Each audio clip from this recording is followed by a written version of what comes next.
la crise du coronavirus s'installe chaque jour un peu plus en France. Professeur, alors, comment vous voyez les choses? Il va y avoir une situation un peu à l'italienne, le virus circule déjà parmi nous.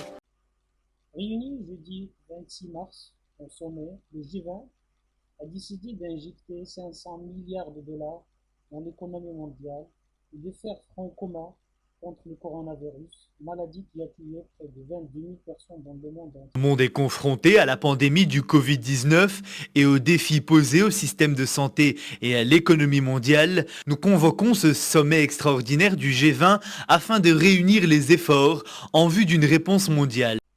En Europe, la situation sanitaire est critique et même dramatique dans certains pays comme l'Italie, l'Espagne. Le vendredi 27 mars à 14h20, le bilan des cas de coronavirus en France grimpe chaque jour. Plus de 29 000 contaminations ont été rapportées et le pays déplore 1696 décédés le 26 mars. Le pays est passé au stade numéro 3 de l'épidémie depuis le samedi 14 mars. L'Espagne a franchi. Paris et sa banlieue comptent désormais le plus grand nombre de patients infectés par le coronavirus en France. Près de 2500 personnes sont actuellement hospitalisées dans un état grave à Paris. 700 d'entre elles sont en service de réanimation dans les hôpitaux de la PHP. Seule la Seine-Saint-Denis a annoncé ce matin ne plus avoir de place disponible en réanimation. Pour les médecins, la capitale française est susceptible de faire face à une urgence de santé publique sans précédent.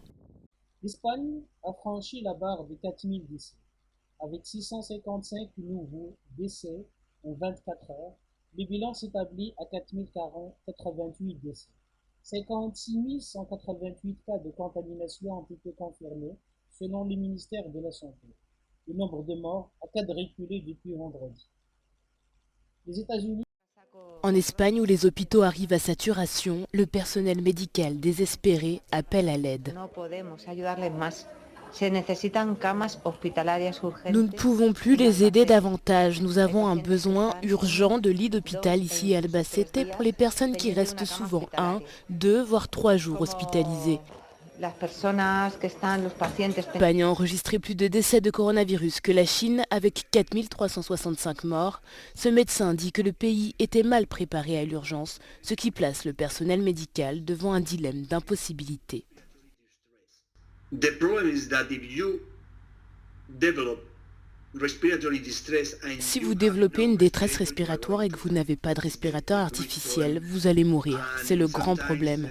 Et parfois, nous choisissons des patients, celui-ci avant un autre, ce qui est bien sûr bien loin de notre éthique. Toute sa vie professionnelle, un médecin se fait dire qu'il doit accompagner son patient, peu importe son sexe et sa race. Mais à ce stade, nous devons choisir, et c'est terrible, c'est un tel dilemme pour les médecins en soins intensifs que certains d'entre eux sont au bord de l'effondrement psychologique complet. Les États-Unis, confrontés à une progression fulgurante du nombre de morts, notamment à New York, sont sur le point de dépasser l'Italie en nombre de cas de nouveau coronavirus. Selon l'université Johns Hopkins, les États-Unis comptaient jeudi matin 1047 décès et 69 210 cas enregistrés. Le pays devrait à ce rythme dépasser l'Italie très rapidement. L'épidémie. Central Park, quasi désert en plein confinement. Quelques promeneurs et ces sportifs semblent respecter les mesures de distance sociale, 2 mètres minimum d'écart entre chaque personne imposées par les autorités. Toutes les activités considérées comme non essentielles sont à l'arrêt. L'État de New York est l'épicentre de l'épidémie de coronavirus aux États-Unis. Selon le gouverneur, le nombre de cas double tous les 3 jours. Il tire la sonnette d'alarme. We have 25,000 cases. We need the federal help and we need the federal help now. Selon les autorités, le pic de l'épidémie pourrait être atteint d'ici 14 à 21 jours dans l'État de New York. En attendant, la préoccupation principale reste le manque de matériel médical et de respirateurs. Les services de santé en possèdent 10 000, alors qu'il en faudrait au moins 30 000 pour faire face à l'afflux de malades. Ce mardi, 400 respirateurs ont été livrés aux hôpitaux de la ville de New York. Le maire prédit une crise qui s'annonce longue et difficile. I have to be honest about the fact that we do not expect this to go quickly, and I wish we did, but we don't. I've had several conversations this week with President Trump, and he's not looking at months for this crisis. I have to say, Mr. President, I wish that was the case for New York City. I hope that's the case for other parts of the country. But right now, we are looking at months. Une vision que Donald Trump ne partage pas. Le président américain souhaite, lui, une levée rapide du confinement pour relancer l'activité économique du pays. L'Italie de plus en plus isolée à cause du coronavirus. Depuis ce week-end, l'aéroport de Milan est quasiment vide. British Airways, Air Canada, Ryanair et EasyJet ont décidé de suspendre temporairement leurs vols vers le pays, Air France également, à partir de ce samedi. L'Autriche demande désormais des certificats médicaux à toutes les personnes venant d'Italie. Quant à la Slovénie, elle a fermé sa frontière avec la péninsule. L'épidémie de coronavirus 2019-2020 a été identifiée pour la première fois chez un habitant de la ville de Wuhan. Selon l'Organisation mondiale de la santé, le taux de létalité ne dépassait pas les 2,3%, ce qui reste relativement faible par rapport aux épidémies de coronavirus précédentes. Il ne faut tout de même pas céder à la vague de panique qui traverse le monde. Rappelons que selon l'Organisation mondiale de la santé, la grippe ordinaire tue plus de 650 000 personnes chaque année et que le bilan total du VIH est de 35 millions de morts. Toutefois, cette maladie a fragilisé le régime de Xi Jinping. Le 24 janvier dernier, en plein nouvel an chinois, Pékin déclare l'état de guerre sanitaire pour contrer cette épidémie. L'armée est mobilisée et c'est le Premier ministre chinois en personne qui se chargera de mener la bataille contre le virus. Le 30 avril... La Chine, c'est l'usine du monde. C'est quasiment 30% de la production mondiale. Tout ce qui se produit dans le monde, 30% de ce qui se produit dans le monde, c'est en Chine. Et la Chine, le fait effectivement d'avoir une partie de la population chinoise qui est confinée. L'impossibilité pour certaines usines chinoises d'exporter. Ça représente ce que l'on appelle un choc d'offres. La dernière crise en Chine, c'était le SRAS en 2003. Mais auparavant, en 2003, la Chine ne représentait pas un tel poids au niveau de l'économie mondiale. Ça représentait même pas 1% ou 2% de la production mondiale. Et donc, c'est un choc d'offres d'une nature inédite qui pourrait provoquer la hausse du prix de nombreux composants. Et d'ailleurs, l'arrêt de la production ici, c'est d'abord et avant tout parce qu'on ne peut pas produire, on ne peut pas offrir. Donc on est bien d'accord? Le 30 avril, l'OMC déclare l'urgence internationale alors que des cas de coronavirus ont été déclarés en Thaïlande, au Japon, en Iran, en France, en Italie, aux États-Unis pour ne pas citer que ça. Alors qu'au Maroc, il faut s'attendre jusqu'au 2 mars pour déclarer premier cas contaminé. Il s'agit d'un Marocain résidant à l'étranger revenant d'Italie. De ce constat, la mondialisation semble pointer de doigt. Sinon, comment peut-on expliquer qu'une telle maladie apparaît au début en Chine, s'est propagée au bout de moins de 2 mois à tous les continents du monde? La mondialisation a-t-elle favorisé la propagation du Covid-19? Aujourd'hui, les conséquences sont lourdes. Presque 3 milliards de personnes sont en confinement total ou partiel. Les États du monde ont fermé leurs frontières terrestres, maritimes et aériennes. Les déplacements des individus sont très réduits. Les échanges commerciaux se sont considérablement revus à la baisse. Des pertes économiques astronomiques en perspective. Ainsi, Oxford Economics, Institut de prévision économique, a fait savoir qu'un risque de pandémie pouvait entraîner une contraction de 1,3% de la croissance annuelle mondiale, soit 1 100 milliards de dollars de pertes de revenus. Devant une telle situation, et en relation avec le phénomène de la mondialisation, un ensemble de questions semble s'imposer. Comment le coronavirus fragilise-t-il la Chine et le monde entier? Les pandémies sont-elles de plus en plus fréquentes du fait de la mondialisation? Y sont-elles inhérentes? Comment s'organise la gouvernance de la santé publique dans le monde pour lutter contre cette épidémie? De ce fait, si la mondialisation semble d'un côté plus ou moins vecteur de développement et de la propagation de la pandémie, il n'en demeure pas moins vrai qu'une gouvernance mondiale sanitaire propulsée par des instances mondiales semble nécessaire pour atténuer les effets de la pandémie de l'autre côté. Alors la mondialisation a beaucoup plus amplifié la propagation du virus.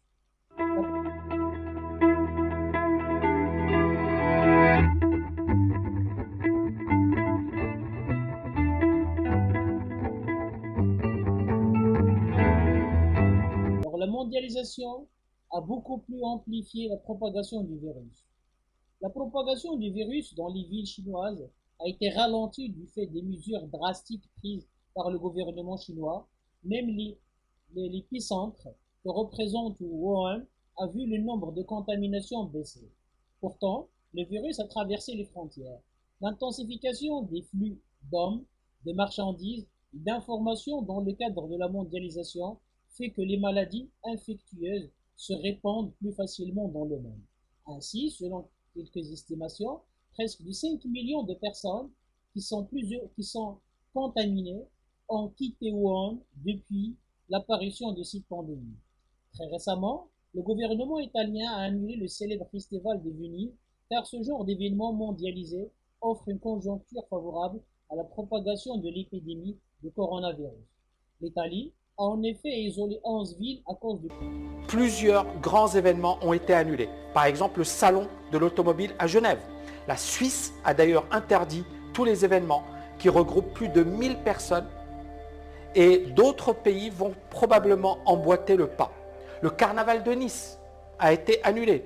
Le Mobile World Congress de Barcelone et le Global Marketing Summit de Facebook à San Francisco annulé également. Et le Japon parle même d'annuler les Jeux Olympiques en 2020. L'Italie a en effet isolé 11 villes à cause du coronavirus et plus de 9134 cas ont été déclarés, dont 969 décès le 27 mars 2020 sur un total de 86 500 cas dépistés. En France, en Italie, toujours confinée et sous surveillance policière, le nombre de morts liés au coronavirus bat tous les jours un nouveau record, plus morbide que celui de la veille. Près de 1000 nouveaux décès ont été enregistrés en 24 heures. Le ministre italien de la Défense s'est adressé directement au personnel hospitalier. Je suis conscient que vous êtes appelés à opérer dans un contexte particulièrement difficile, dans une urgence qui franchement est inédite pour nous tous. Nous vivons cette urgence, mais vous êtes en première ligne de cette bataille et je voulais vous entendre, vous, directement. Même si, comme vous pouvez l'imaginer, je reçois des rapports quotidiens sur cette situation. Des industriels du luxe comme Gucci ou Armani se sont mis à la fabrication de masques et de blouses médicales. Gianluca, fabricant de cosmétiques, produit désormais du gel désinfectant. Aujourd'hui, notre capacité de production est de 20 000 petits flacons par jour et de 1000 grandes bouteilles pour les hôpitaux. C'est une production que nous avons développée en 2004 au moment du SRAS et nous l'avons réadaptée en 3 jours, conformément aux exigences de l'OMS. Les villes du nord-ouest de l'Italie sont désormais totalement confinées, coupées du monde. En France, 29 155 ont été contaminés par le virus, 2234 sont décédés. Résultat, prolongation de fermeture des frontières jusqu'au 15 avril 2020.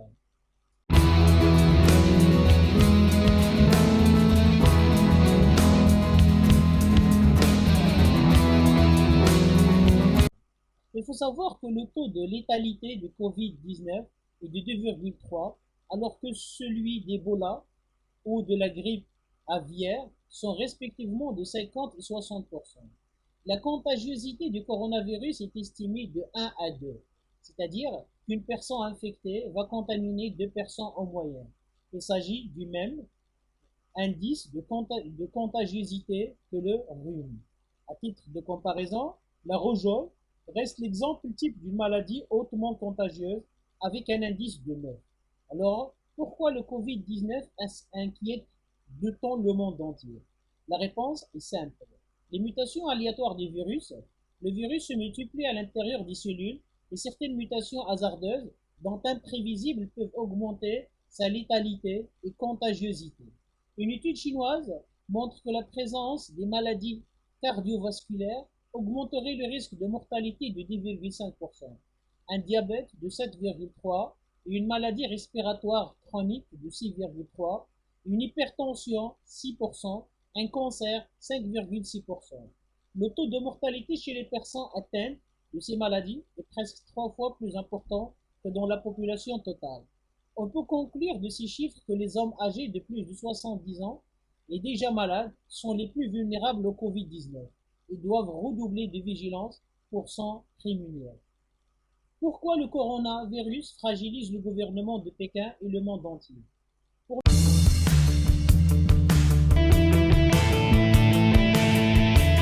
Pour lutter contre la propagation du virus, Pékin crée la zone de quarantaine la plus grande au monde autour de la ville de Wuhan et de ses alentours, déverse des désinfectants sur des villes entières et fait construire des hôpitaux en moins de 2 semaines. Pourtant, des voix se font entendre sur Internet pour dénoncer le manque d'équipement. Certains traitements sont inacceptables et les informations que les autorités chinoises passent au tamis. La colère des internautes est arrivée par la mort de Li Wenliang, ophtalmologue de 34 ans qui avait publié sur Internet des mises en garde contre une mystérieuse épidémie et qui a été condamné par les autorités chinoises pour avoir publié des fausses informations. Son portrait, couplé à un message de deuil, est partagé par les internautes et Li Wenliang devient le symbole de la parole censurée en Chine. Au niveau économique, la crise du coronavirus affecte Émotion et colère en Chine après la mort du médecin qui avait lancé l'alerte sur le coronavirus. Le docteur Li Wenliang de Wuhan est décédé dans la nuit de jeudi à vendredi de la maladie qu'il avait lui-même contractée. Convoqué par la police, harcelé, il fait désormais figure de héros national face à des responsables locaux accusés d'avoir caché les débuts de l'épidémie. Je me sens très triste. Il était tellement gentil, mais ça n'a pas été facile pour lui. Ceux qui sont toujours là n'osent pas parler, comme il l'a fait. Il a eu une attitude responsable envers la société. Il était honnête et loyal et je pense que toute la société devrait réfléchir à cela. Le pouvoir central chinois. Au niveau économique, la crise du coronavirus affecte l'intégralité des vols vers ou en permanence de la Chine et entre les différents aéroports du monde entier. Les touristes et les hommes d'affaires évitent la Chine. Certaines usines sont fermées et les échanges commerciaux à l'intérieur du pays diminuent. Selon les dernières estimations, cela risque de coûter entre 1 à 3% de croissance au pays l'an prochain. De plus de 50 millions de postes de travail seront perdus. 2700 milliards de pertes économiques seront attendues. Les exportations mondiales avaient diminué avait perdu 47 milliards de dollars en février 2020. Ces pertes sont accentuées beaucoup plus par les mesures prises en compte par les gouvernements pour lutter contre cette épidémie. Mesures de confinement, fermeture des frontières, arrêt des entreprises, des administrations, des ports, des zones d'exportation, etc. Certaines économies sont aujourd'hui menacées par une phase de récession. La Chine, les États-Unis, l'Union européenne, le Japon, d'autres le seront à court terme, l'Inde, le Brésil. D'autant plus, les économies rentières, l'Arabie Saoudite, l'Algérie et le Nigeria, vont voir leur économie s'empiéter à cause de la baisse du cours du pétrole. Aujourd'hui, on est à moins de 20 $ le baril.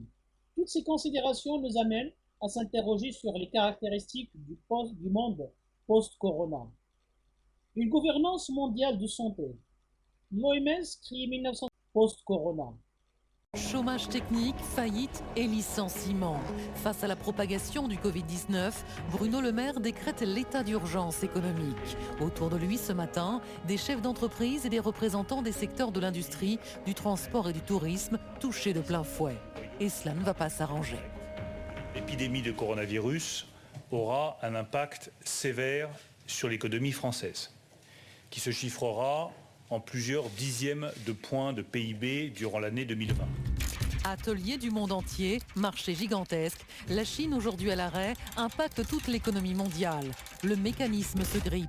L'Italie du Nord est sous quarantaine. Des mesures contraignantes pourraient se généraliser en France, en Allemagne et aux États-Unis. Une incertitude qui affole les marchés mondiaux. Les cours du pétrole s'effondrent, les bourses dévissent. Des économistes craignent même une nouvelle grande dépression comme celle des années 30. Le 24 octobre 1929, la panique s'empare de la bourse de New York. C'est le jeudi noir. Les débiteurs ne peuvent plus faire face à leurs échéances. Des banques suspendent leurs paiements. Les industriels mettent la clé sous la porte.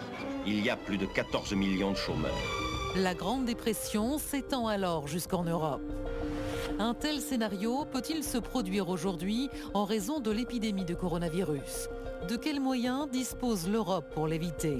Pour la mondialisation, y aura-t-il un avant et un après Covid-19?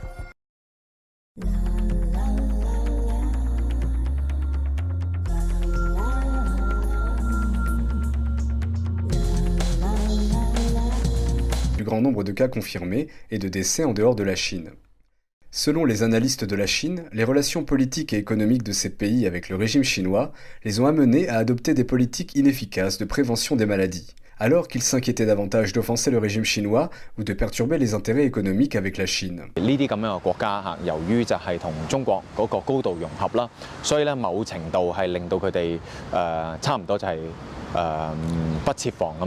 L'Italie, le pays le plus touché en dehors de la Chine depuis le 10 mars, a été la première nation du G7 à signer l'initiative chinoise « Une ceinture, une route ». Pour tenter de soutenir son économie affaiblie, l'Italie a également cherché à conquérir le marché chinois pour vendre ses produits de luxe. Avec l'épidémie, ces perspectives ont été mises en suspens. L'Italie a également signé 74 accords de jumelage avec la Chine, parmi lesquels figurent Milan, Venise et Bergame. Ce sont les régions les plus touchées par le virus.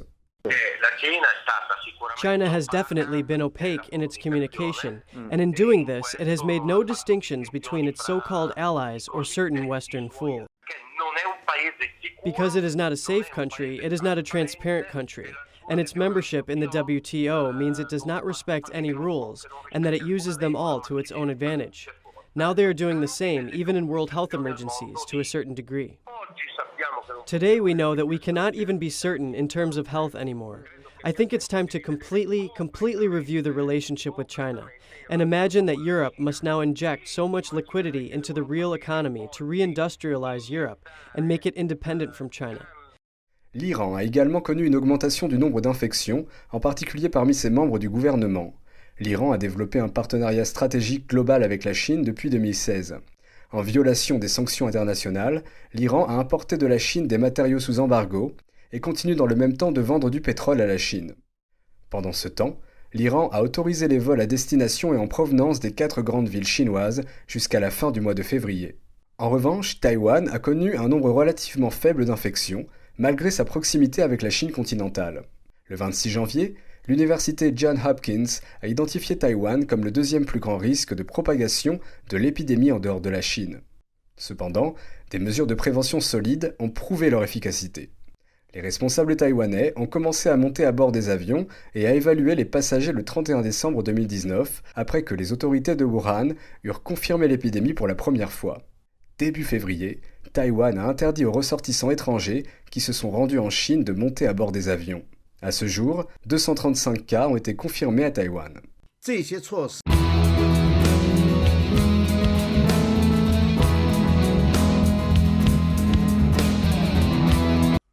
L'OMS, créée en 1948, travaille en étroite collaboration avec les experts mondiaux, les gouvernements et les partenaires pour élargir rapidement les connaissances scientifiques sur ce nouveau virus, suivre la propagation et la virulence du virus et donner des conseils aux pays et aux individus sur les mesures thérapeutiques et prophylactiques à prendre pour protéger la santé et empêcher la propagation de cette flambée. Toutefois, elle n'a aucune autorité sur les États, mais les gouvernements n'ont aucun intérêt à ne pas collaborer sur les questions de santé publique. Le coronavirus affecte Iraniens et Américains de la même façon et traverse les frontières facilement. De plus, la mondialisation et l'urbanisation font que les menaces de pandémie seront de plus en plus fréquentes. Merci pour votre écoute. J'aimerais que vous me fassiez un commentaire pour me dire comment vous vivez le confinement. Est-ce que vous restez chez vous? Est-ce que vous sortez un peu? Est-ce que vous continuez à travailler? Dites-le moi dans un commentaire. N'oubliez pas également de vous abonner et de cliquer sur la cloche pour être prévenu lorsque je sors une nouvelle vidéo.